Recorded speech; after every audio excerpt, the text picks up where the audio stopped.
కడప జిల్లా RK valley triple ఐటీలో అవినీతి అక్రమాలు జరుగుతున్నాయని అబ్కాస్ రాష్ట్ర ప్రధాన కార్యదర్శి పి వెంకట సుబ్బయ్య ఆరోపించారు. డైరెక్టర్ గుప్తా తీరుతో క్యాంటీన్ టెండర్లు, ప్రమోషన్లో అక్రమాలు జరుగుతున్నాయని అన్నారు. ఉద్యోగులు, విద్యార్థులకు అన్యాయం జరుగుతోందని, భద్రతా లోపాలు ఉన్నాయని విమర్శించారు.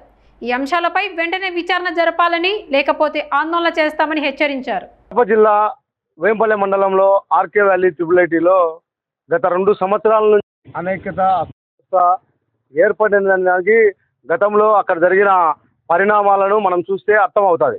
గత 2 సంవత్సరాల నుంచి కుమారస్వామి గుప్తా అనే అతను డైరెక్టర్గా అక్కడ బాధ్యతలు చేపట్టినప్పటి నుంచి ఇప్పటి వరకు ఆ యూనివర్సిటీలో అనేక అవకతవకలు జరుగుతూ ఉన్నాయి.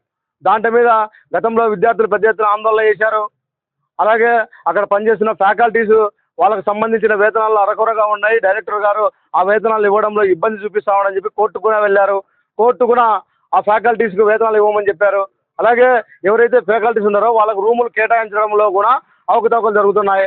డైరెక్టర్ గారికి బుద్ధి పుట్టినట్టు నచ్చిన వాళ్ళకు మాత్రమే అక్కడ కేటాయింపులు చేస్తూ ఉన్నారు. అలాగే కార్మికులు కూడా గతంలో పోయిన సంవత్సరం చాలామంది కార్మికులను ఆందోళనకు గురి చేశాడు. చాలామంది కార్మికులను ఇబ్బంది పెట్టాడు. ఆ కార్మికులకే వాళ్ళని తీసేసి వాళ్ళ మీద వాళ్ళకే తంటాలు చెప్పిన ఘనత డైరెక్టర్ గారు చెల్లుతుంది.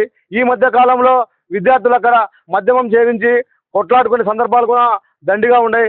అలాగే గతంలో పోయిన సంవత్సరంలో క్యాంటీన్ల విషయంలో, అలాగే వ్యక్తుల మధ్య బయట నుంచి తీసుకొచ్చే దాంట్లో కూడా ఆయన గలాట పెట్టడంలో కానీ, లేదా యూనివర్సిటీని అబాస్ పాలు చేయడంలో కానీ సుప్రసిద్ధిగా డైరెక్టర్ కుమారస్వామి గుప్తా గారు వ్యవహరిస్తూ ఉన్నారు. ఇది అనేక ఛానళ్లలో, పత్రికలలో వచ్చినా కూడా ఆయన మీద ఉన్న వీసీ గారు కానీ ఎలాంటి చర్య తీసుకోవడం శోచనీయాంశం.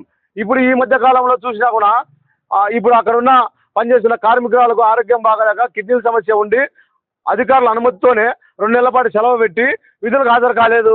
ఆ తర్వాత విధులు తీసుకుంటామని చెప్పారు. విధులు తీసుకునే పక్షంలో దయలేని పరిస్థితుల్లో కలెక్టర్ గారికి దగ్గర వెళ్ళి 3 సార్లు వినతి పత్రం ఇచ్చాం. కలెక్టర్ గారు చెప్పినప్పుడు మాత్రం విధులు తీసుకుంటామని చెప్పారు. దాని తర్వాత ఇక్కడే లేబర్ ఆఫీసర్ దగ్గర కూడా ఆందోళన కార్యక్రమం చేశాం. తీసుకుంటామని చెప్తున్నారు కానీ తీసుకోవడం లేదు.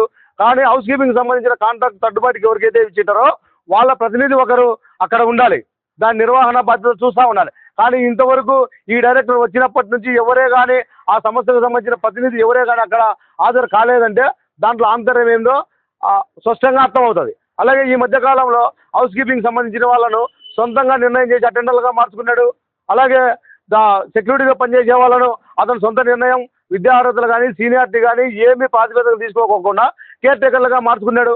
దీంట్లో చూస్తే పెద్ద ఎత్తున అవినీతి, అక్రమం దొల్లిందనేది స్పష్టంగా కనపస్తూ ఉంది.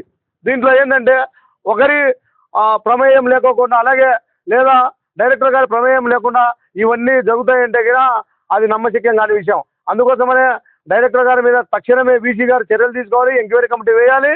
ఆయన చేసిన అవినీతి మీద తక్షణమే అతని మీద ఏదైతే ఎన్ని గతంలో వచ్చిన పేపర్లలో కానీ, మీడియాలో వచ్చినట్టు కానీ, లేదా విద్యార్థుల ఆందోళన కానీ, లేదా కార్మికులు జరిగిన అన్యాయాలు కానీ వీటన్నిటిపైన విచారణ చేయాలి. విచారణ చేసి తగు చర్యలు తీసుకోవాలని మేము అబ్కాస్ అవుట్సోర్సింగ్ ఎంప్లాయీస్ ఫెడరేషన్గా సిఐటి అనుబంధంగా డిమాండ్ చేస్తూ ఉన్నాం. లేని పక్షంలో అక్కడే పెద్ద ఎత్తున ఆందోళన కార్యక్రమం చేస్తాం కూడా ఆ డైరెక్టర్ గారికి లేదా వీసీ గారికి తెలియజేస్తా ఉన్నాం. గతంలో ఇలాంటి డైరెక్టర్లు చేసిన ఆందోళన కార్యక్రమాలు నిర్వహించిన కాలాలు మత్తులుగా ఉన్నాయి.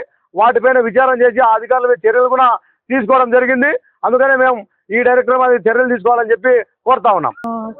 హౌస్ కీపింగ్గా చేస్తున్నాను. నేను గత కొన్ని నెలలుగా ఆరోగ్యం బాగలేక లీవ్ పెట్టుకున్నాను. లీవ్ పెట్టుకొని మళ్ళీ నేను డ్యూటీలోకి జాయిన్ కావాలని చెప్తే సార్ వాళ్ళు తీసుకుంటామని చెప్తూ ఇట్లానే ఈరోజు రేపు అని వాయిదాలు వేస్తున్నాను. దయచేసి నన్ను మళ్ళీ జాబ్లోకి తీసుకోవాల్సిందిగా కోరుతున్నాను.